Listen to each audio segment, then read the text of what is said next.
In a moment no one saw coming, boxing legend Mike Tyson broke down in tears during a live TV interview, all because of a powerful letter from Ibrahim Traoré, the president of Burkina Faso. The emotional exchange revealed an unexpected connection between two very different men, leaving the entire studio in stunned silence. What was supposed to be a regular morning show appearance took a dramatic turn. Tyson, the former heavyweight champion, was there to talk about his new memoir and an upcoming Netflix documentary. He looked calm, maybe a bit tired, but still sharp. The interview began like any other. Then the host smiled and said, "Mike, you've experienced it all, but there's something here you didn't see coming." Mike raised an eyebrow. "What's that?" The host held up a cream-colored envelope with gold lettering. "This arrived last night from West Africa, from the president of Burkina Faso, Ibrahim Traoré. He said it's meant for you and only you, but he agreed we could read it aloud, if you're okay with it." Mike hesitated for a moment, then nodded. "Go ahead." What happened next caught everyone off guard. The letter didn't just touch Mike. It opened something deep inside him. Not the fighter, not the public figure, but the person behind it all. The wounded kid who once hid behind boxing gloves. And now, someone thousands of miles away had reached that very part of him. The host began reading, "Dear Mr. Tyson, my name is Ibrahim Traoré, President of the Transition in Burkina Faso. I'm not writing to you as a politician, but as someone who once had nothing.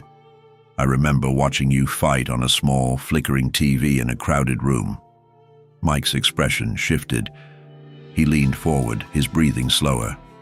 "You weren't just a boxer. You were living proof that pain can become strength, that someone from nowhere can rise up and face giants and win."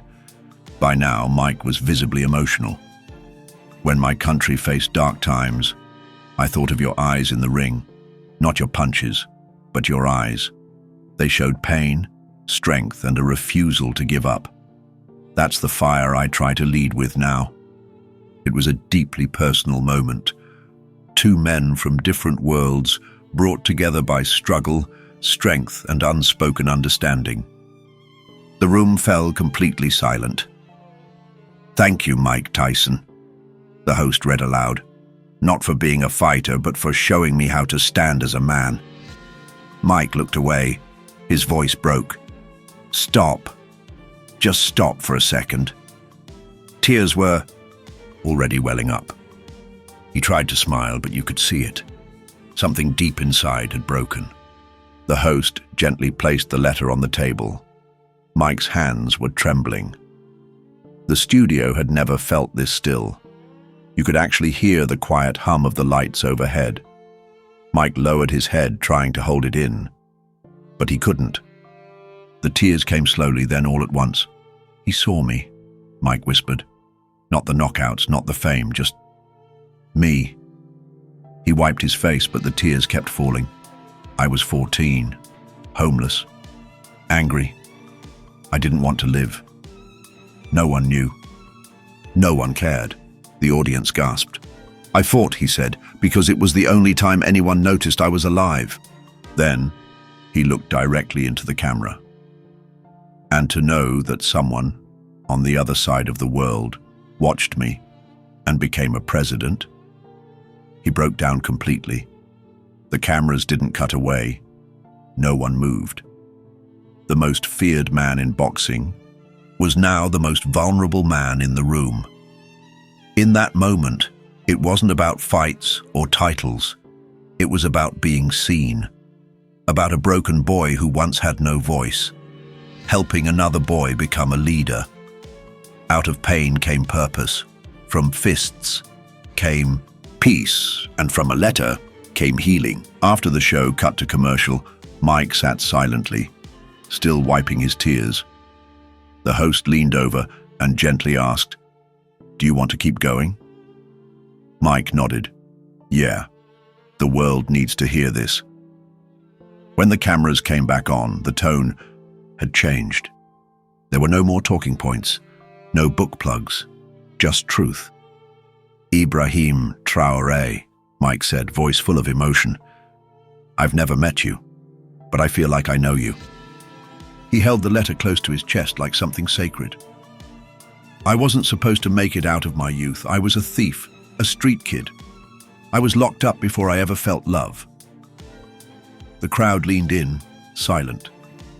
But this man, this president, he saw strength in my pain. He paused. No one talks about the hunger, the nights you pray not to wake up. But this letter, it told me I wasn't alone. The bright studio lights now felt like candles in a quiet church. One man's tears had become another man's message, and the whole world was listening.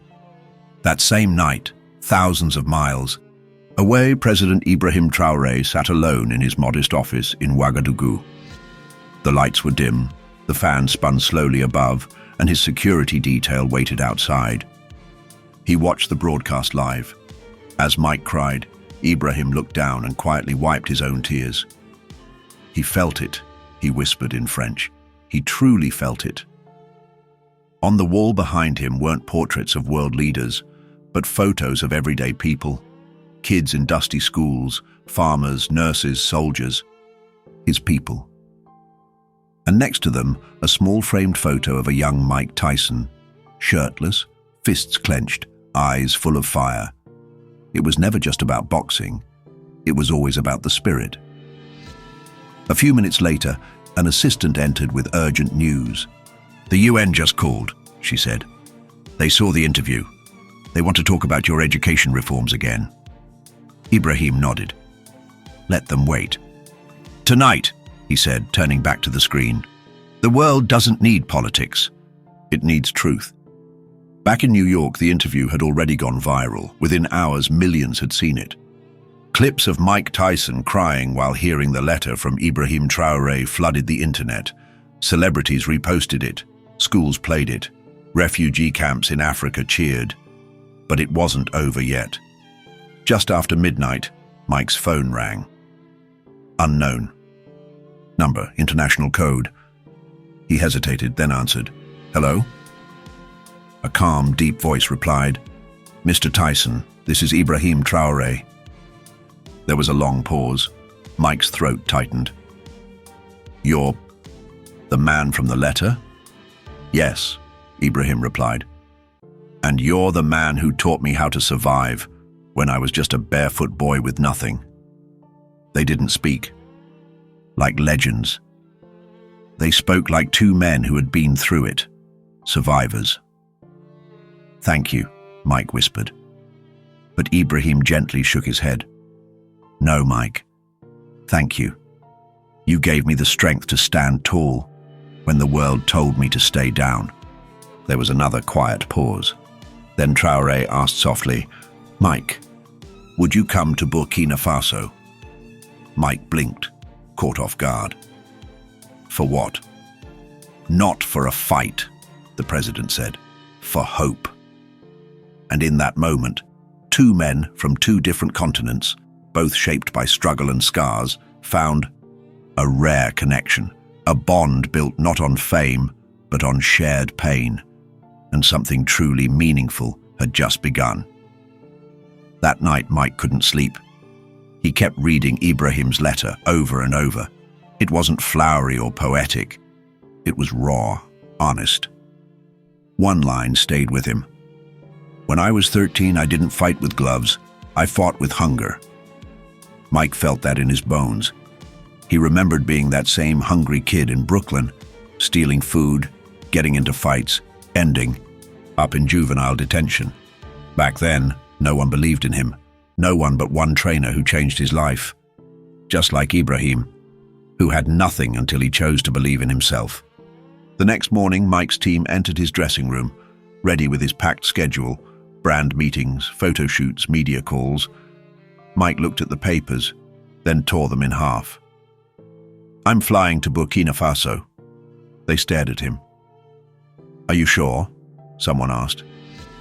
Mike looked at them with the same fierce determination he once carried into the ring. It's not about boxing anymore, he said. It's about the kid I used to be. and the boy he still is. 2 days later, Mike Tyson landed in Ouagadougou. There were no red carpets, no media waiting, just dry heat, dusty roads, and wide-eyed kids running barefoot beside his car shouting, "Mike Tyson! Mike Tyson!" But Mike wasn't there to be a star. At the modest government house, President Traoré greeted him. No cameras, no scripts, just a long, quiet handshake that said more than words could. They didn't talk about politics. They talked about life, about struggle, about pain. Then Traoré took Mike to a rural school. The walls were cracked, the roof worn, but the place was filled with laughter. In one corner, a boy sat with a swollen eye. A street fight. Mike sat beside him on the floor. "You fight?" he asked. The boy nodded shyly. "Me too," Mike said, leaning closer. "But you know the strongest punch?" He paused. "It's the one you don't throw." Then Mike took off his heavyweight championship ring and handed it to the boy, just to hold for a moment. The boy's small hands trembled. Then President Traoré knelt beside them and said softly, "In this country, you are not your scars. You are your spirit." The boy cried, and so did Mike. That night, Mike Tyson and President Traoré sat on a quiet rooftop, looking out over the soft lights of Burkina Faso. The city below was still, peaceful. Traoré handed Mike a small box. Inside were dozens of handwritten letters, notes from children all across the country. "They heard about the letter I sent you," Traoré said. "Now, they're writing to you." Mike opened one. "Dear Mike Tyson, you are a lion who made it through fire. Please don't forget us." Another read. "My papa died fighting to protect our village, but now I believe I can be strong like you." Mike's eyes filled with tears. He held the letters close, like they were more precious than gold. "These," he said quietly, "are worth more than any belt, more than anything I've ever won." Traoré nodded. "And now you see, brother, it's pain that connects us, not fame." The rooftop was silent except for the wind rustling through the letters. In that moment, no words were needed. A bond had been formed, not through power or politics, but through pain. Two broken boys who had survived and somehow found each other. Mike flipped through the last few letters. One caught his eye. It was written on torn notebook paper. "Dear Mr. Tyson, my name is Maddie. I am 11 years old. My father was a soldier. He said your fights gave him courage. He died last year. Now I try to be brave. I heard you cried. That means even lions cry. So maybe I can cry too." Mike's hands trembled. He remembered being 11, remembered watching his mother fade away, remembered feeling like the world had no place for boys like him. He whispered to no one in particular, "Even lions cry." President Traoré looked over, eyes full of quiet understanding. "That boy," he said gently. "He lives nearby. Would you like to meet him?" Mike didn't speak. He just nodded. The next morning, they drove for 2 hours down dusty roads, past goats, women carrying water, and barefoot boys kicking plastic bags as makeshift footballs. When they finally arrived, a small barefoot boy came running out of a modest home. His eyes were wide with awe. He wasn't just meeting a famous boxer. He was meeting someone like him, a survivor. Maddie stood frozen, clutching a worn photo of his father in uniform. The picture was creased and faded, clearly held many nights under his pillow. Mike knelt down, looking him in the eye. "You're braver than I ever was, little man." Maddie blinked, tears welling up. "But I cry." Mike gave a soft smile. "So do I." Then, without a word, Maddie stepped forward and hugged him. Not the kind of hug meant for cameras. The kind of hug you give when you're scared someone might leave again. Mike held him tight, and then he broke. Tears poured down. Heavy sobs shook his body. There were no cameras, no reporters. The film crew stood far back, quiet and respectful. President Traoré stood nearby, his hand over his heart, eyes glistening. It wasn't just a hug between a child and a legend. It was pain meeting pain, loss meeting loss, and healing taking root between them. Later, as they sat under the shade of a mango tree, Maddie asked softly, "Will you leave too?" Mike looked him straight in the eye. "I'll be back," he said, "I promise." And this time, he meant it. Mike returned to America 2 days later. A major network interview was already on the books, originally planned to talk about boxing and his latest projects. But things didn't go as expected. The host opened with a laugh. "You've been off the grid, Mike. Africa, huh? What were you doing? Starting a new fight club?" Mike chuckled, then paused. "Actually," he said quietly, "I was being healed by an 11-year-old boy." The studio fell silent. He pulled a folded piece of paper from his pocket, Maddie's letter. "Even lions cry," Mike read aloud, his voice trembling. And then right there on live TV, the man once feared around the world broke down in tears. The room froze. No one moved. The host's grin faded into something softer, something real. "I met kids," Mike said, wiping his eyes, "who've lost everything. And yet, they have more heart than most champions I've ever met." He looked directly into the camera. "Ibrahim Traoré, thank you for reminding me that real strength isn't in the fists, it's in love." There wasn't a dry eye in the room, and across the world, millions watched in silence. Some cried, some smiled, but all of them felt something they hadn't in a long time: hope. The next morning, Mike's phone rang. It was early, unknown number, but something told him to answer. "Mike Tyson," he said. A calm voice replied, "This is Ibrahim Traoré, President of Burkina Faso." There was a pause. "I saw what you did for Maddie," Traoré said gently. "You didn't just honor his father. You healed something in him, and in you."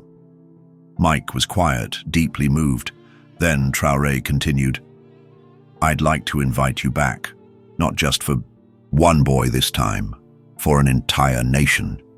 Speak to the youth, share your story, show them what it means to rise from nothing." Mike exhaled slowly. His voice cracked.